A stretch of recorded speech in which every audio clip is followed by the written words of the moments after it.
67 Mathematics Term 2 Chapter 1 Exercise 1.3 Challenge Problems Question number 15. The product of two two-digit numbers is 300 and their HCF is 5. What are the numbers ன்னு கேட்டிருக்காங்க. So பாருங்க, ஒரு ரெண்டு digit numbers இருக்குது. So அதனுடைய product 300, HCF 5 கொடுத்துட்டாங்க. So என்ன numbers என்ன கேட்டுருக்காங்க. ஸோ டேரெக்டாக நம்மளால் நம்பர்ஸ் கண்டுபிடிக்க முடியாது. ஸோ அதனால் நம்ம என்ன பார்க்கணும்னா, இந்த 300 ஃபேக்டர்ஸ் என்னெல்லாம் பார்க்கணும். 300 எதெல்லாம் வரும்னு பார்க்கணும். ஸோ 300 பார்த்தீங்கன்னா 300 இன்ட்டு ஃபஸ்ட்டு 1 இன்ட்டு 300 வரும். அடுத்து பார்த்தீங்கன்னா 2 இன்ட்டு 115 சொல்லிட்டு வரும். அடுத்து பார்த்தீங்கன்னா 3 இன்ட்டு 100 வரும். அடுத்து 5 இன்ட்டு 16 சொல்லிட்டு வரும். அது பார்த்தீங்கன்னா 10 இன்ட்டு 30, 15 இன்ட்டு 20. ஸோ இது இவ்வளோ தான் வரும், வேறு எதுவுமே வராது. ஸோ இதுக்கு நீங்கள் பார்த்தீங்கன்னா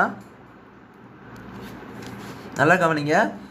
இந்த 1 இன்ட்டு 300 எல்லாம் பார்த்தீங்கன்னா கிடைக்க கண்டிஷனே பாருங்கள், டூ டிஜிட் நம்பர்ஸ் ரெண்டுமே 2 டிஜிட் நம்பராக தான் இருக்க வேண்டும். ஸோ இது 4மே இருக்க முடியாது. ஸோ அப்போது இந்த 10 and 30யுமே 15 and 20 மட்டும் தான் எடுக்க முடியும். ஸோ இது ரெண்டு நம்பருக்கும் நான் வந்து HCF 5 வருதான்னு தான் செக் பண்ணுறேன். ஸோ ஃபஸ்ட் நான் 10 and 30 செக் பண்ணுறேன். ஸோ இது 2, 5 மறுபடியும் 5 போட்டிங்கன்னா இது வந்து 1 ஆயிரும். ஸோ இது பார்த்தீங்கன்னா 2 மறுபடியும் வரும் 15. ஸோ அடுத்து 3 போடுங்க. ஸோ 3 போட்டிங்கன்னா 5 போட்டிங்கன்னா 1. கவனிங்களா, 2வும் இதோடைய காமனாக இருக்குது, 5யும் காமனாக இருக்குது. ஸோ HCF 2 இன்ட்டு 5 10 ஆயிடுது.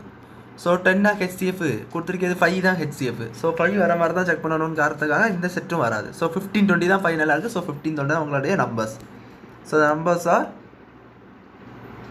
15 and 20. இங்கே வேறுனா 15 and 20க்கு எடுத்து பாருங்களேன். 15 and 20க்கு எடுத்து பார்த்தீங்கன்னா HCF 5 தான் கிடைக்கும். அண்ட் இதில் இன்னொரு விஷயம் என்னென்னா, இது 5 and 16 கூடவே உங்களுக்கு வந்து HCF 5 தான் கிடைக்கும். பட் அதோடைய மேட்ரு பாருங்களேன், 5 வந்து 1 டிஜிட் நம்பர். ஸோ அதை எடுக்க முடியாது. ஸோ அதனால தான் அதெல்லாம் எடுக்க முடியாது. ஸோ அதோடைய ஃபைனல் செட் ஆஃப் நம்பர்ஸ் வந்து இதுதான். ஸோ அவ்வளோதான் அந்த சம் புரிஞ்சுக்கணும்னு நினைக்கிறேன். தேங்க்யூ.